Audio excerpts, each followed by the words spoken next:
Trời, giật mình á.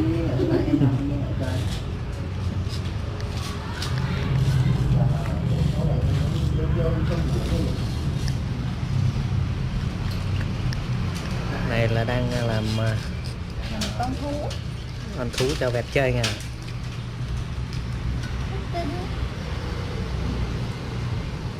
Em quen nó đậu bên tay anh thấy không?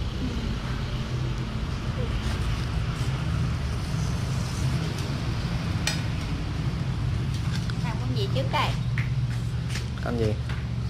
Gì dễ làm. Chim, chim. Dạ dạ. Làm chim giống mày nè. Bẹt bẹt.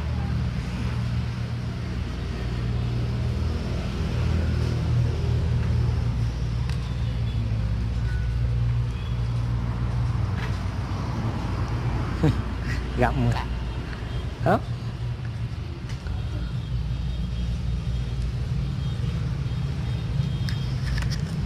Rồi dù mai cầm có làm cái gì.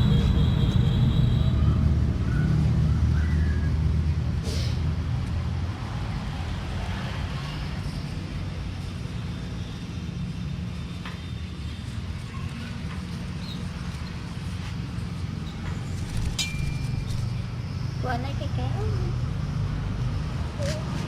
Kéo mà cắt Chơi. mỏ. Cắt mỏ, cắt cắt. Xuống chơi.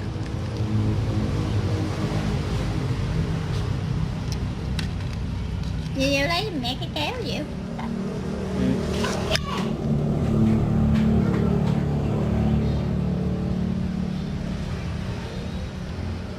Mình phải chặt thì nó sợ à. Chọc gì đó.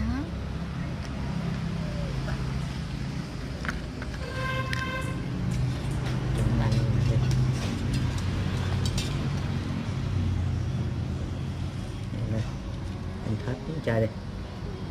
Ừ? Cho nó em thết chơi. Chèo một tay mới chịu mà.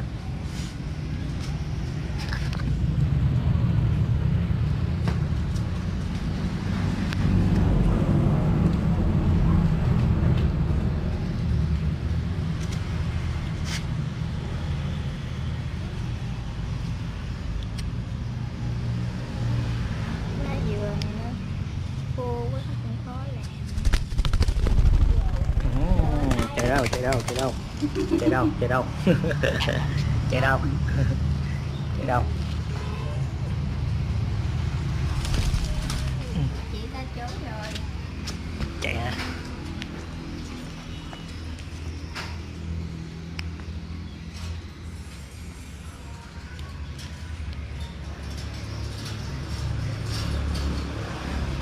Làm gì vậy bạn?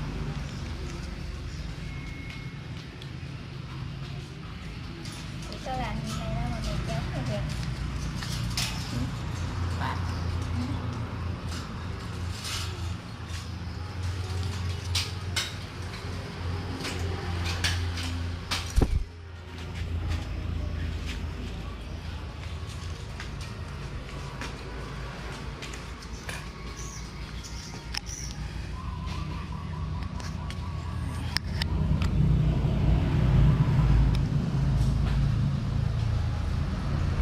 Thấy cây kéo nó sợ. Có làm gì đâu mà sợ. À hồi đợt em lấy cái kéo ra em tính cắt cánh nó tới giờ nó gặp cái kéo nó sợ.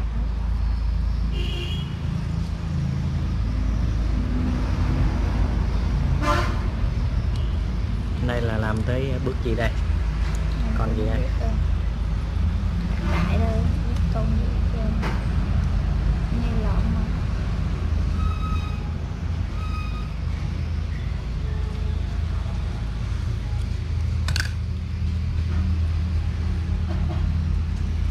Mấy cái lá nó kìa. Nó không được rớt nè, hai cái lá này rớt.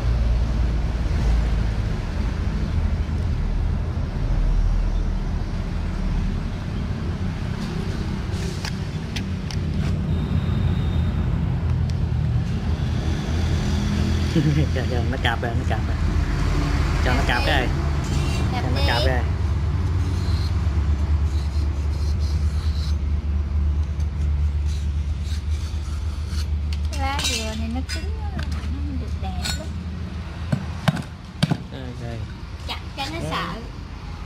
chặt không kêu thì tránh ra.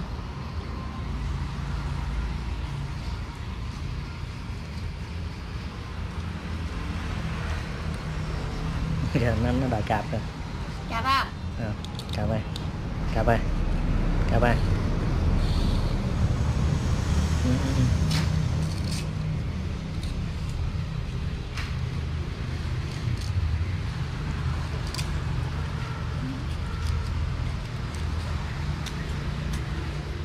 Dạ. Nó sặc sặc kìa. Sao? Cái lá này dày quá. Biết bao giờ đưa con vẹt kia ra cái ngoài cái này huấn luyện nữa luôn. Hai con Mua kia, cái ấy, hai con kia đợi 10 năm nữa. mua cái xích á, xích chân á. Đợi 10 năm nữa.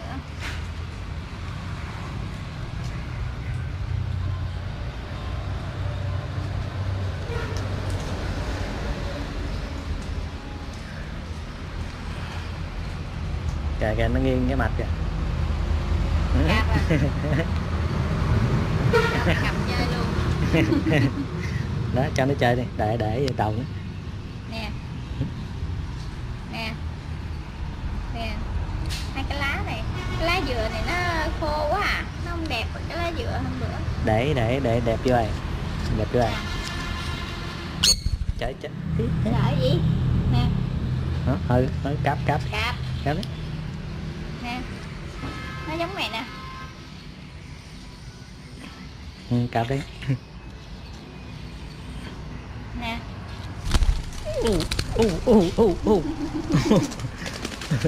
Nè, sao vậy nè.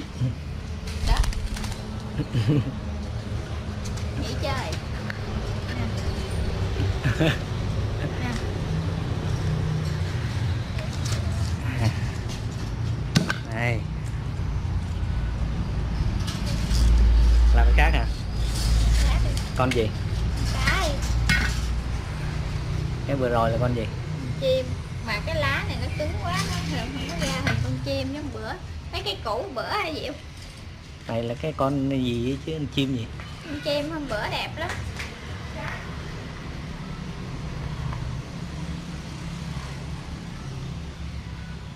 Giờ mẹ quên cách làm chưa?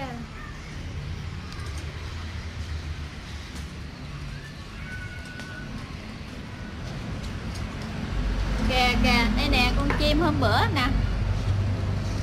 Nãy mẹ xỏ không có đúng rồi bố Dương ơi, mẹ xỏ sai rồi. Cho mẹ xỏ lại cho. Mẹ xỏ ngược.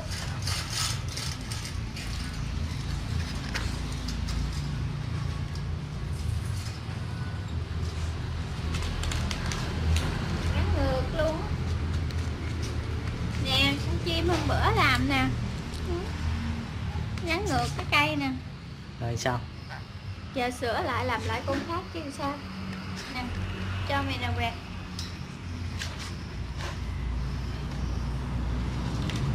Để làm lại con khác.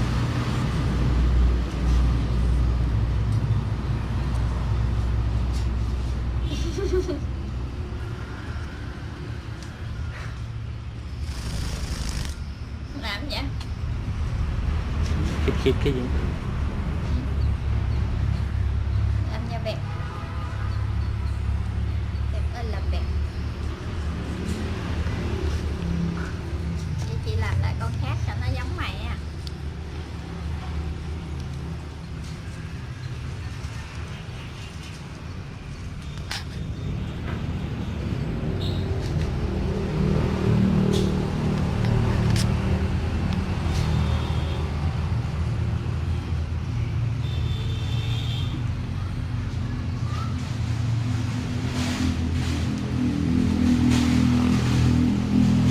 Nó lá dừa khô quá nè. Ủa, cứng quá già quá. Nào nó cứ rảnh rảnh nó đẹp.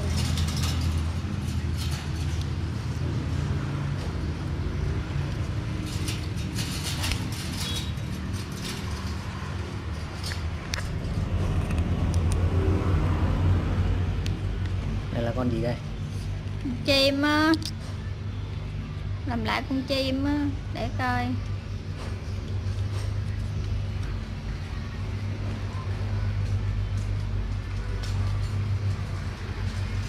Nè ra cái mình này nè.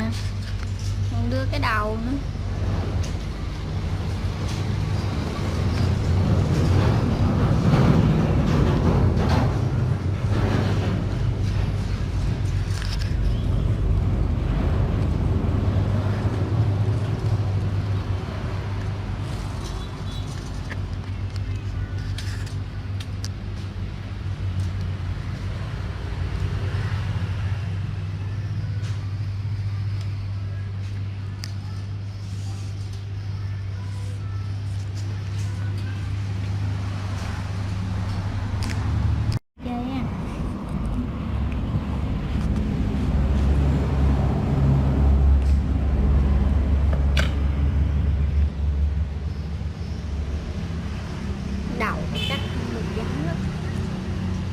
cọng dừa thì nó cứng đơ rồi. Nó thấy cầm dao lên mới sẵn. Sợ chứ, sợ bị chặt á. Sợ bị giết. Mình thịt ha, bẹt ha. Chặt chặt cái đó sợ lắm. Nó cầm dao lên chặt cái là nó sợ nó bay nó tiêu.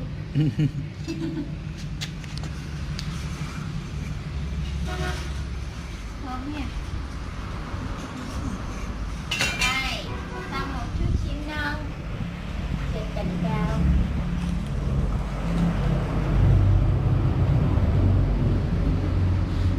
Nè Bẹt ơi. À. Này. Làm con cái cho Bẹt nha. Không biết nhớ cách làm ra. Quên tiêu.